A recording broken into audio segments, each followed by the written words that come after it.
할렐루야. 2025년 5월 6일 화요일 가정에서 함께 드리는 새벽 예배 자리로 나오신 모든 동양선교교회 성도님들 주님의 이름으로 환영하고 축복합니다. 이 시간 우리의 신앙을 함께 고백하며 예배의 자리로 나아갑니다. 나는 전능하신 아버지 하나님 천지의 창조주를 믿습니다. 나는 그의 유일하신 아들 우리 주 예수 그리스도를 믿습니다. 그는 성령으로 잉태되어 동정녀 마리아에게서 나시고 본디오 빌라도에게 고난을 받아 십자가에 못 박혀 죽으시고 장사된 지 사흘 만에 죽은 자 가운데서 다시 살아나셨으며 하늘에 오르시어 전능하신 아버지 하나님 우편에 앉아 계시다가 거기로부터 살아있는 자와 죽은 자를 심판하러 오십니다. 나는 성령을 믿으며 거룩한 공교회와 성도의 교제와 죄를 용서받는 것과 몸의 부활과 영생을 믿습니다. 아멘. 참 좋으신 하나님 아버지 감사합니다. 오늘도 저희들에게 호흡과 생명 허락하여 주셔서 새로운 한날을 허락하여 주시고 주님의 은혜 아래 거하게 하여 주심에 감사드립니다. 오늘 하루도 이 삶의 첫 시간을 주님 앞에 드림으로 시작하기를 원합니다. 내 삶의 주인 되신 주님만을 고백하며 이 예배를 정말 소중히 여기고 귀하게 여기며 오늘도 내 삶 가운데 펼치시는 하나님의 뜻을 온전히 헤아리며 그 뜻에 순종하는 귀하고 복된 하루의 삶 살게 하여 주옵소서. 감사드리며 존귀하신 예수 그리스도의 이름으로 기도하옵나이다. 아멘. 오늘 우리에게 주시는 하나님의 말씀 구약 성경 민수기 20장 1절에서 13절까지의 말씀입니다. 제가 하나님의 말씀을 봉독합니다. 하나님의 말씀을 경청하십시오. 첫째 달에 이스라엘 자손 곧 온 회중이 신 광야에 이르러 백성이 가데스에 이르더니 미리암이 거기서 죽음에 거기에 장사되니라.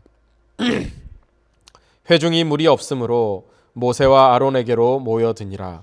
백성이 모세와 다투어 말하여 이르되 우리 형제들이 여호와 앞에서 죽을 때에 우리도 죽었더라면 좋을 뻔하였도다. 너희가 어찌하여 여호와의 회중을 이 광야로 인도하여 우리와 우리 짐승이 다 여기서 죽게 하느냐?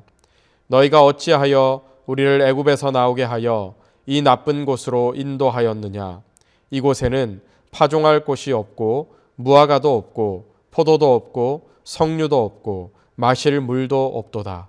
모세와 아론이 회중 앞을 떠나 회막문에 이르러 엎드림에 여호와의 영광이 그들에게 나타나며 여호와께서 모세에게 말씀하여 이르시되 지팡이를 가지고 내 형 아론과 함께 회중을 모으고 그들의 목전에서 너희는 반석에게 명령하여 물을 내라 하라. 내가 그 반석이 물을 내게 하여 회중과 그들의 짐승에게 마시게 할지니라. 모세가 그 명령대로 여호와 앞에서 지팡이를 잡으니라. 모세와 아론이 회중을 그 반석 앞에 모으고 모세가 그들에게 이르되 반역한 너희여 들으라. 우리가 너희를 위하여 이 반석에서 물을 내랴 하고 모세가 그의 손을 들어 그의 지팡이로 반석을 2번 치니 물이 많이 솟아나오므로 회중과 그들의 짐승이 마시니라. 여호와께서 모세와 아론에게 이르시되 너희가 나를 믿지 아니하고 이스라엘 자손의 목전에서 내 거룩함을 나타내지 아니한 고로 너희는 이 회중을 내가 그들에게 준 땅으로 인도하여 드리지 못하리라 하시니라. 이스라엘 자손이 여호와와 다투었으므로 이를 무리바 무리라 하니라. 여호와께서 그들 중에서 그 거룩함을 나타내셨더라.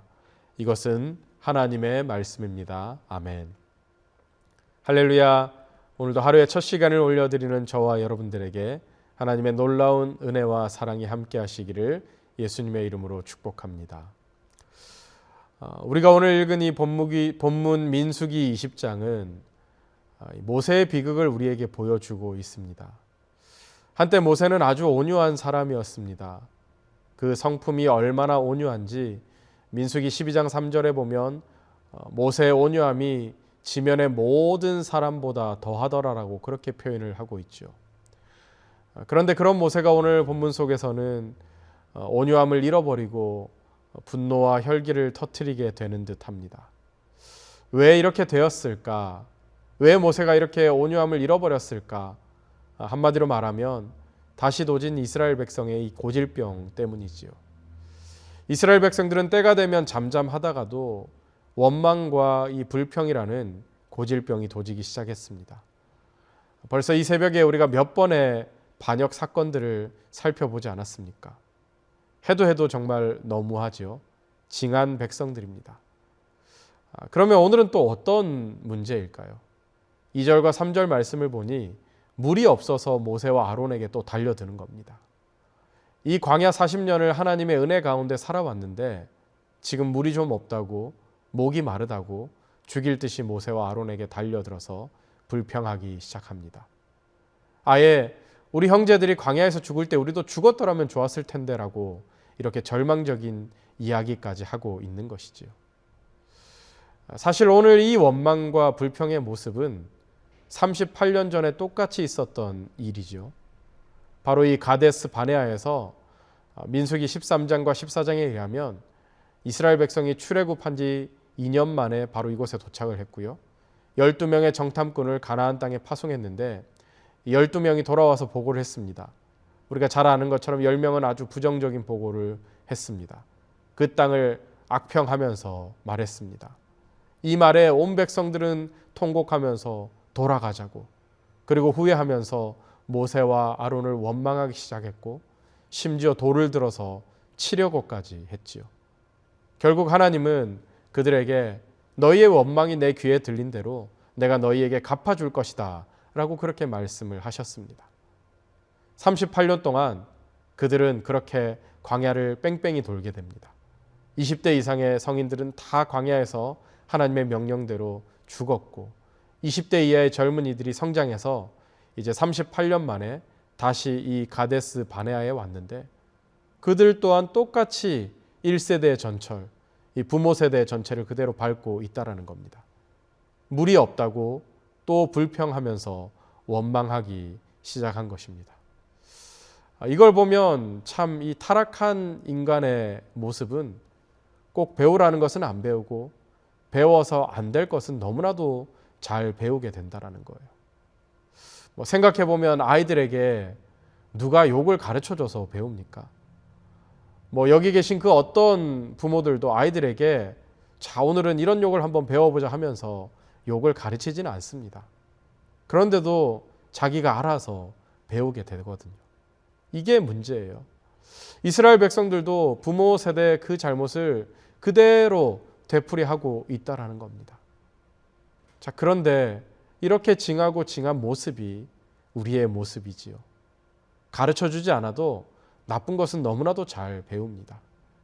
이스라엘 백성이 38년 전에 그들의 부모 세대들이 했던 그 말을 똑같이 학습해서 원망하고 불평하고 불신하고 있다라는 거죠. 계속해서 그들의 불평을 살펴보면요. 4절과 5절의 말씀을 보면 참 기가 막히는 내용입니다. 뭐라고 말합니까? 우리를 애굽에서 나오게 해서 이 나쁜 곳으로 어떻게 인도를 할 수 있냐는 거예요. 여기는 파종할 것도 없고 무화과도 없고 포도도 없고 석류도 없고 마실 물도 없다라는 겁니다. 그런데 여러분 정말 기가 막히지 않습니까? 애굽이 좋은 곳이었습니까? 애굽은 절망의 땅이었어요. 죄악의 땅이었습니다. 죽음의 땅이었습니다. 그래서 하나님이 특별히 이스라엘 백성들을 애굽에서 이끌어내었는데 지금 이들이 하는 말을 보면 완전히 애굽을 미화시키고 있는 거예요.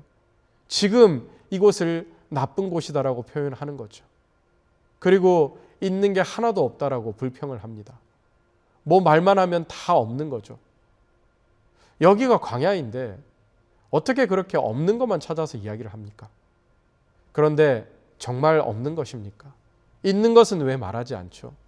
지금 이곳에 하나님의 은혜가 있고 하나님의 기적이 있고 구름 기둥과 불 기둥으로 인도하시는 하나님의 역사가 있지 않았습니까? 그리고 미래가 있잖아요. 우리가 바라볼 가나안 땅이 있지 않습니까? 꿈이 있습니다. 왜 이런 것은 말하지 않고 부정적인 것만, 없는 것만 이야기할까요?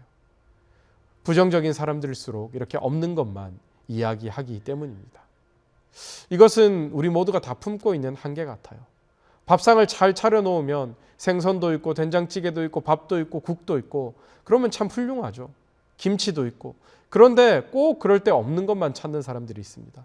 왜 고기는 없냐고. 왜 하필 없는 것을 찾죠? 있는 것을 맛있게 먹으면 되는데 인간의 본성은 꼭 없는 것만 찾게 되거든요. 오늘 이스라엘 백성이 그래요. 아무것도 없다고 여기서 죽게 되었다고 불평하거든요. 그러니 이 모세와 아론이 얼마나 답답할까요? 아마 심지어 그들은 마치 모세의 멱살을 잡을 듯이 달려들었던 것 같습니다. 그때 모세와 아론은 이제 어떻게 행동합니까? 6절 말씀을 보니 그 회중 앞에 있어 봐야 대화가 되지 않는 거예요. 그래서 회중 앞을 떠납니다. 그리고 회막 앞에 이르렀습니다. 그리고 그들은 땅에 엎드렸습니다. 이 엎드린다는 것, 기도한다는 의미이고 전적으로 주님만 바라보고 하나님만 신뢰한다는 의지의 의미가 있습니다.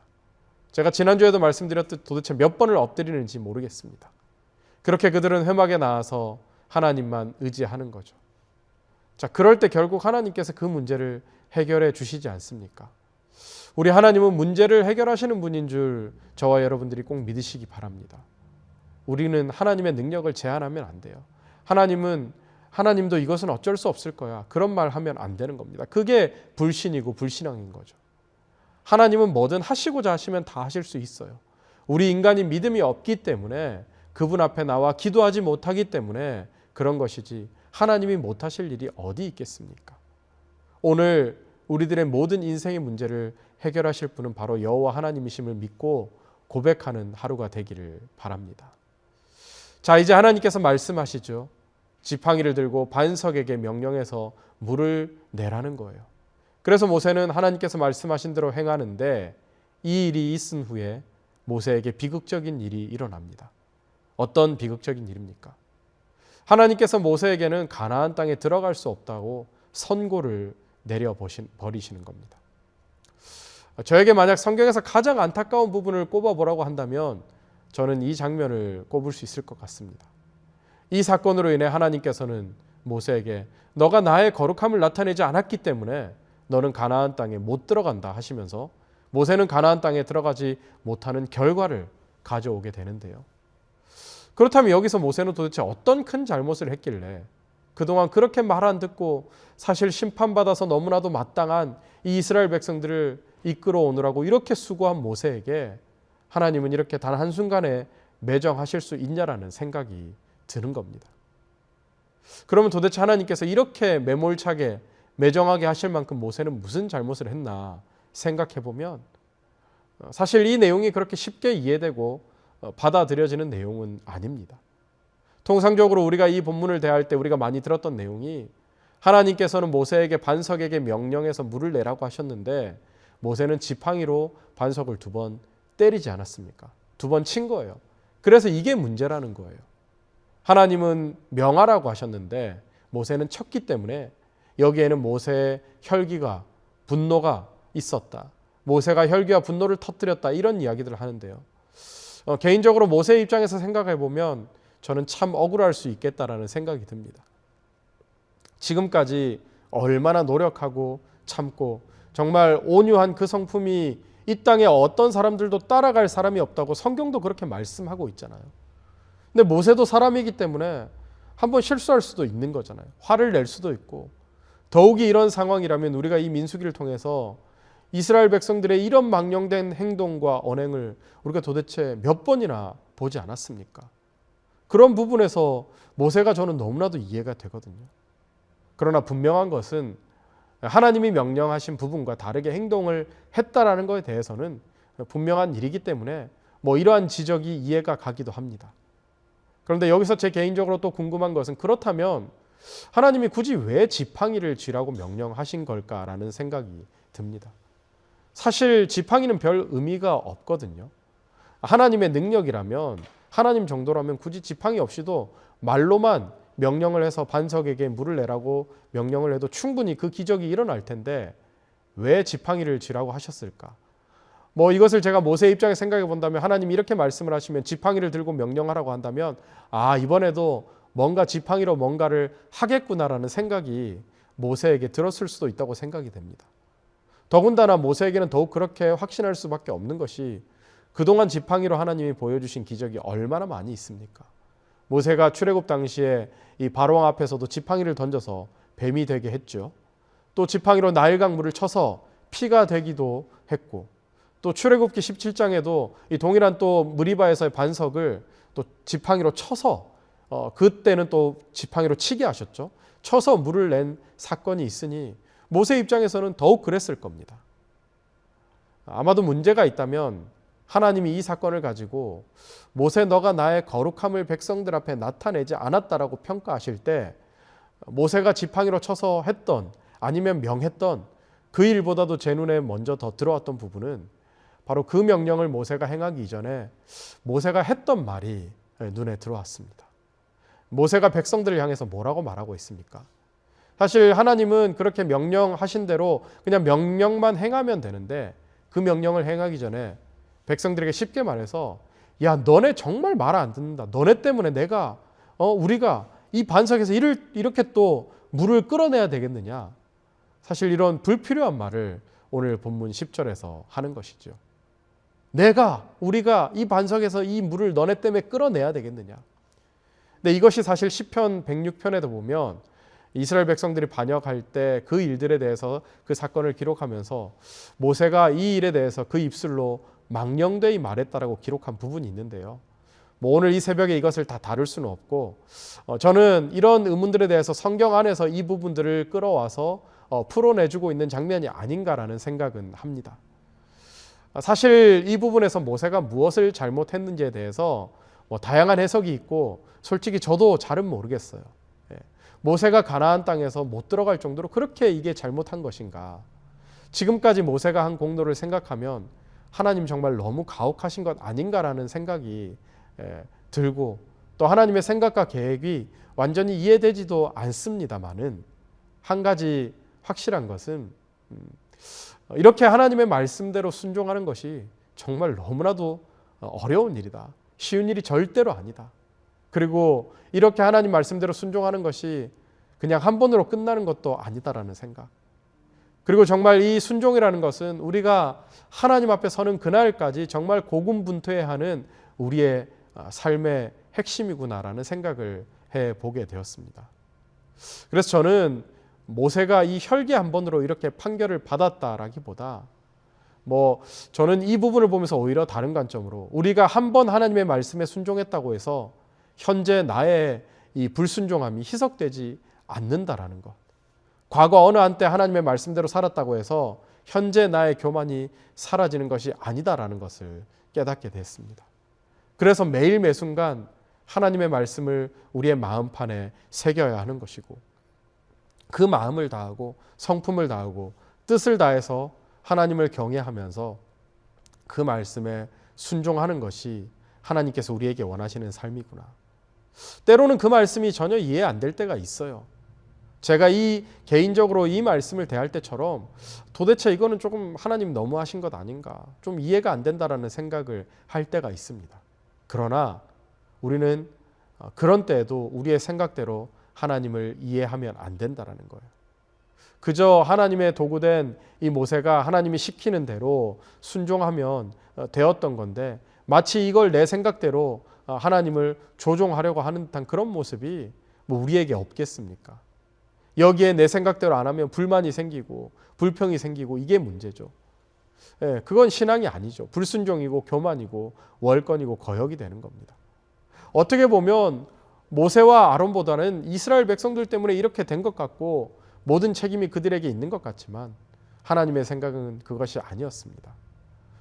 내일의 본문 24절에서도 나타나겠지만 모세와 아론이 명령을 거역했기 때문에 하나님 주시는 약속의 땅으로 들어가지 못한다라고 말씀을 하고 계십니다. 오늘 우리가 결단하기 원하는 것은 이 그리스도인들의 삶은 언제나 내 생각보다는 하나님의 뜻이 우선이기 때문이고 사실 모든 지구가 내 중심으로 돌아가는 것이 아니라 하나님의 중심으로 돌아가기 때문에 우리는 거기에 항상 순종할 뿐인 것이죠. 내 마음에 안 들어도 내 생각과 달라도 그냥 순종하고 따라가는 겁니다. 그것이 주님의 뜻이라면 그게 중요한 거죠. 오늘 모세는 그래서 이 약속의 땅에 들어가지 못하는 비운의 주인공이 되게 되는 것입니다. 그것이 이 말씀을 우리에게 주시는 이유라고 생각해요. 우리가 넘어지고 또 순종하지 못하고 그럴 수 있습니다. 그렇기 때문에 이 말씀을 통해서 오늘 하루 그렇게 순종함으로 살아가라고 우리에게 말씀하시는 거라고 생각됩니다.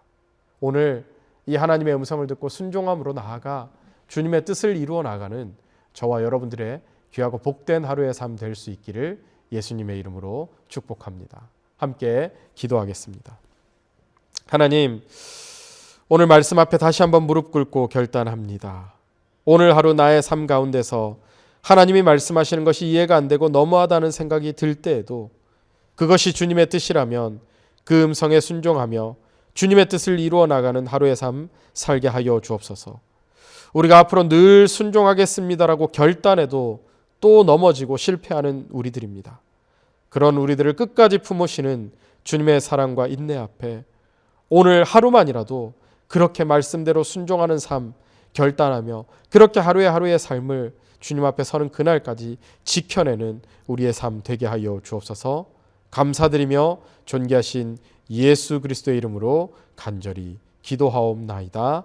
아멘. 이제 개인 기도의 시간입니다. 계속해서 개인 기도의 자리로 나아가시기 바랍니다.